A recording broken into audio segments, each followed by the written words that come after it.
How's it, guys? It's Brian here, Bass Warehouse again, and just something I want to run through with you guys.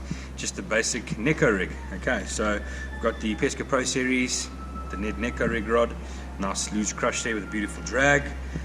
This is the Mustard Neko wacky hook. Show it to you here. That's what it looks like. And then I've got the Z-Man bang sticks in the sprayed grass color. Okay, guys, just rigging this up. Guys, there's your Neko Shrooms weight. This is the 1/6 ounce green pumpkin.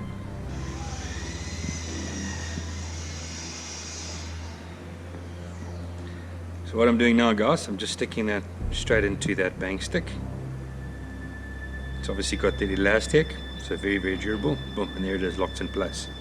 Okay, guys, very simple. One technique we can do here is just take that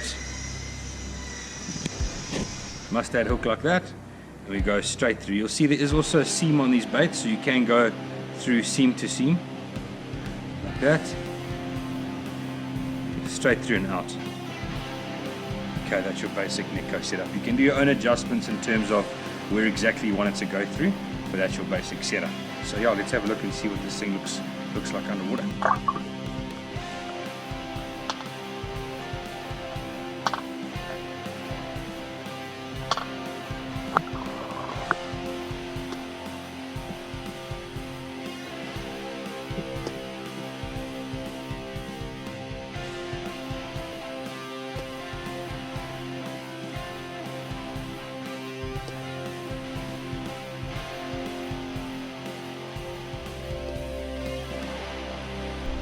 So how's it, guys? So there you can see, I mean, underwater it's just unbelievable how that Z-Man bang stick just stands up like that on the bottom. It's absolutely incredible. Something I don't think a lot of the fish have seen. Wow, it's just unbelievable. No matter which way you work it, it just stands up dead straight. So it's a really, really great technique. The fish sucks in on that, and that mustard hook, that's got him. So yeah, brilliant. Looks amazing underwater. Incredible sound as well that this thing makes on the bottom. Obviously it's different inside a swimming pool, but you can just well imagine on rock and stuff as it's dragging along and bouncing along, that thing's just really irritating those fish and drawing their attention, and that's going to be a crack. Guys, nice long leader, depending on what you're fishing, sort of 8 pound, you can go up to a 10 pound leader. Some guys go super light, 6 pound fluorocarbon leader. And then yeah, guys, there's a beautiful braid on the way now. It's the Seaguar Smackdown High Vis. It's the 8-weave braid, so I recommend a 30 pound braid.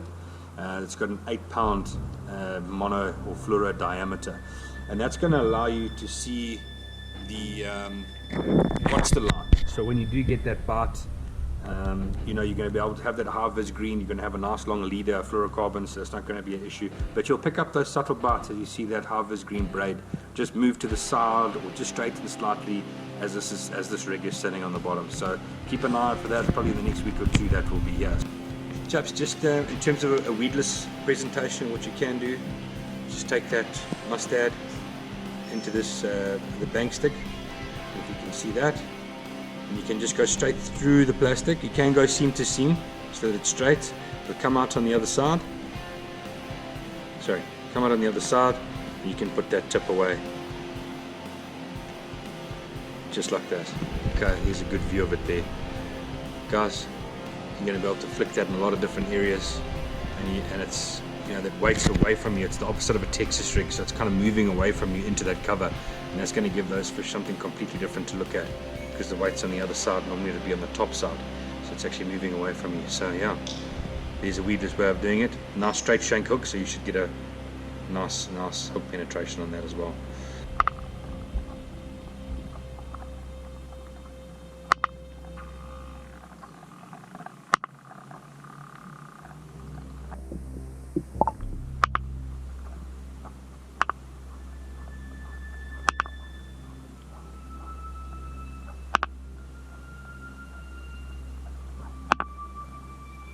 Guys, what I like to do on my bang stick as well, just a small tip there, is just stretch out these tentacles here. That'll bring the salt to the surface and out of that plastic, and it'll actually make them fan out a bit more and be a bit more buoyant, and that's the kind of action that you want. Chaps, just technique-wise, when you're fishing a Neko rig, my advice, whether you're bank angling or fishing off a boat, if you are fortunate enough to have electronics like the fish tech charts and you're able to target rocky areas, obviously, guys, you have got that exposed hook. If you wanted to, you could hook it so the hook point is still in the plastic, but this is really the way that you'd want to do it.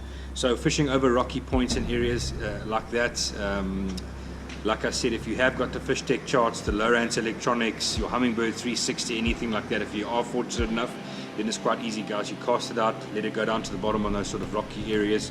This is going to make a lot of noise as well as it scrapes and bounces along the bottom. Shore angling and guys that don't have that electronics, guys, my advice, long cast, let it go to the bottom. You'll know it's on the bottom when there's a slack in your line, you've got the loops coming off your line, that means it's on the bottom. Then just pick up on it. As soon as you start to feel a crunchy bottom, like a hard surface bottom, then just leave it there. What the heavier weight allows you to do, that's why I use this 1/6 ounce. It allows you to keep it in the strike zone longer. That weight keeps it on the bottom. So as soon as you feel that hard bottom, guys, keep it there and just shake it around. Try not to move the bait too much. Winter time, the fish are a bit slow. You don't want to move it out of the strike zone. You don't want to move it away from a fish.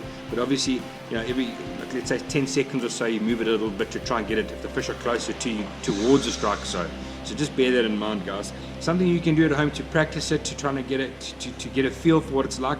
Take an old jig or an old lead weight or an old tungsten weight, tie it on, cast it out, drag it over some grass, drag it over some rocks and stuff that you can see, and then drag it over a tar road.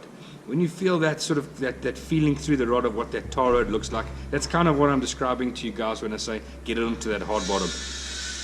You'll feel that difference, and you'll know, you know, this is a strike zone, this is a hot area where I should be fishing. So yeah, that's just a basic technique, guys.